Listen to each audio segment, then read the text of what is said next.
People rarely question an identity that feels obvious to them. They question the ones that refuse to fit into neat categories. That is why some people spend less time living their identity than defending it. Not because they're uncertain, because someone else decided certainty has to look a certain way. There is a strange kind of exhaustion that comes from constantly being asked to prove who you are.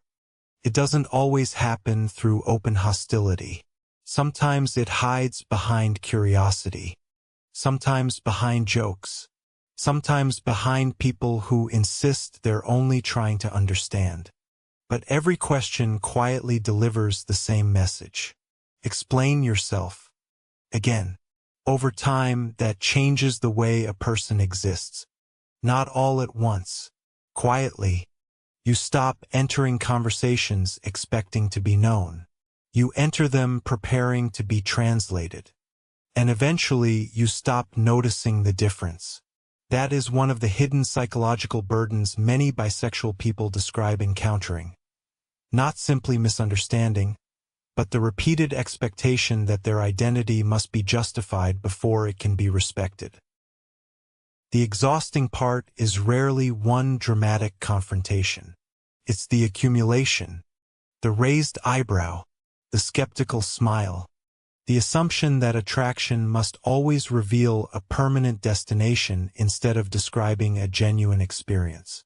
Modern culture claims to celebrate complexity, yet it still rewards simplicity. Algorithms categorize. Dating apps categorize. Social media rewards labels that can be explained in 5 seconds or less.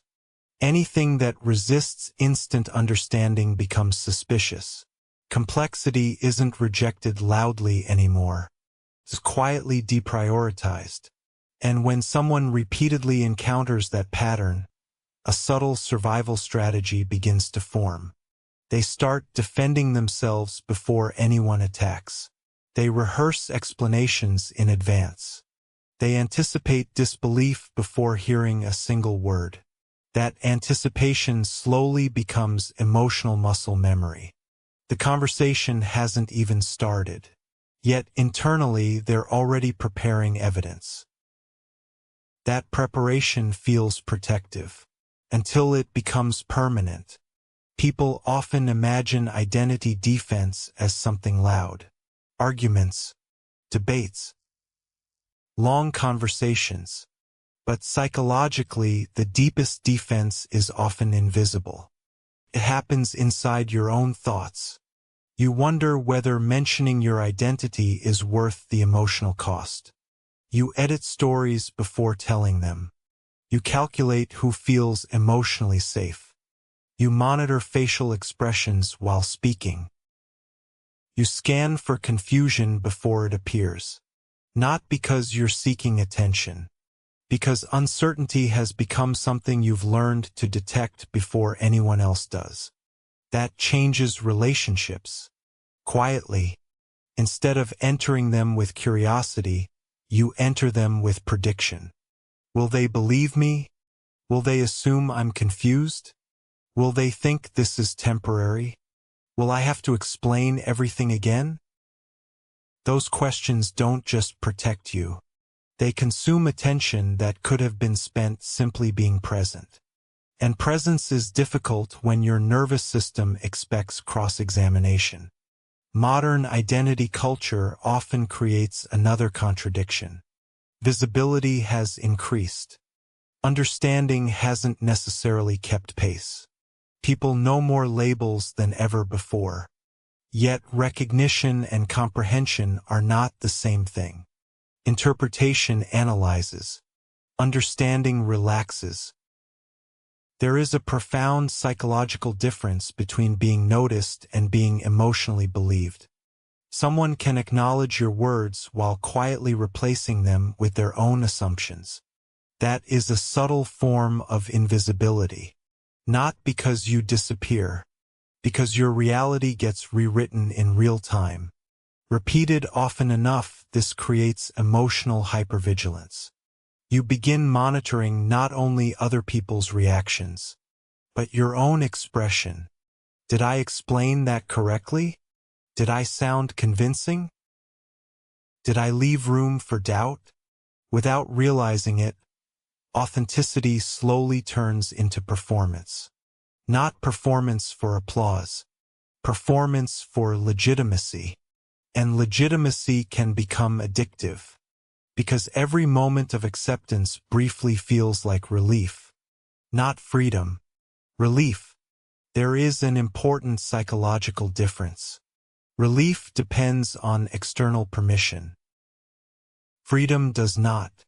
When identity repeatedly feels conditional, many people unconsciously become experts at emotional editing. They soften language, avoid certain conversations, laugh at comments that hurt, pretend questions don't sting, shrink complexity into something easier for other people to digest. Eventually they stop asking whether others understand them. They begin asking whether they themselves are becoming understandable enough. That question can quietly reshape identity from the inside. Not because identity changes, because survival does. Social media intensifies this pattern. Online, identity often becomes content. Profiles, captions, flags, labels, statements. Everything is compressed into symbols that strangers immediately interpret. But symbols cannot carry the full emotional history of a human being. They only suggest it. So people begin managing impressions instead of experiences. They optimize clarity. They anticipate criticism. They rehearse responses before posting. The internet taught people how to become emotionally visible, not emotionally understood. That distinction matters, because visibility without understanding often creates loneliness disguised as connection. People react, comment, like, debate, share. Yet genuine emotional recognition remains surprisingly rare. Being discussed is not the same as being known. That is why someone can receive enormous attention while still feeling psychologically invisible. The human nervous system doesn't calm down because many people are watching. It calms down when it no longer feels misunderstood. The hidden cost of constant identity defense isn't only exhaustion. It's fragmentation. Different environments encourage different versions of yourself. One explanation here, another explanation there. Silence somewhere else. Humor somewhere else. Eventually you begin carrying multiple edited versions of the same identity.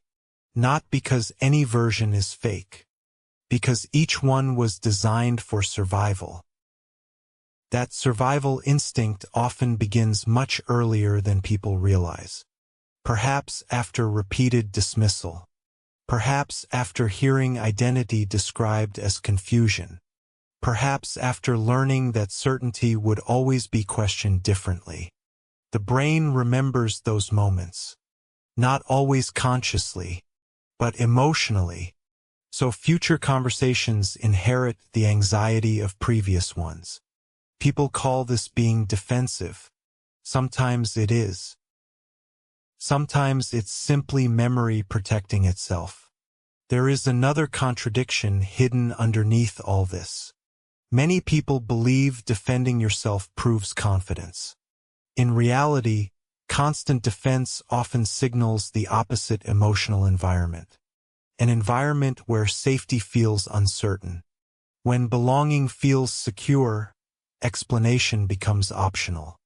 When belonging feels fragile, explanation feels mandatory.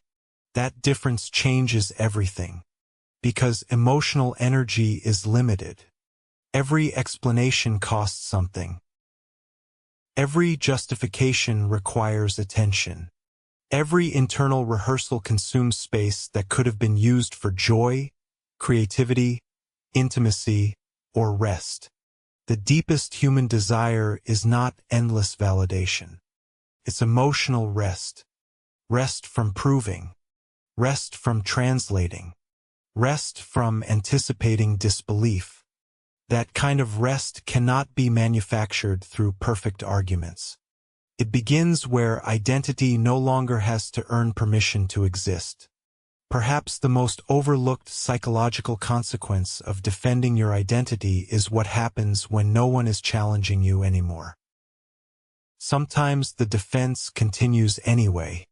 You still prepare explanations, still expect doubt, still monitor reactions, still search for hidden rejection. The external conflict has faded. The internal one remains.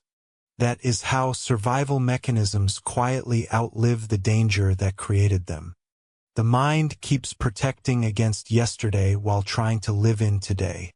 Without noticing, vigilance becomes personality. Self-editing becomes habit. Emotional scanning becomes automatic. People don't always recognize this because it feels normal. But normal is not the same as healthy. The tragedy is not simply being misunderstood. It is becoming so accustomed to misunderstanding that genuine acceptance starts feeling unfamiliar. When someone finally believes you without interrogation, it almost feels suspicious. Because peace can feel stranger than conflict when conflict has been rehearsed for years. That is the final psychological paradox. Identity is not weakened by complexity. It is weakened by the belief that complexity must constantly defend itself. Complexity is not confusion. It is simply reality refusing to become smaller for someone else's comfort. And perhaps the most liberating realization is this. The strongest identity is rarely the loudest one. It is the one that slowly stops measuring its worth by how successfully it can explain itself. Because there comes a moment when the greatest act of psychological survival is no longer defending who you are. It is quietly allowing yourself to exist, without asking for permission to be believed.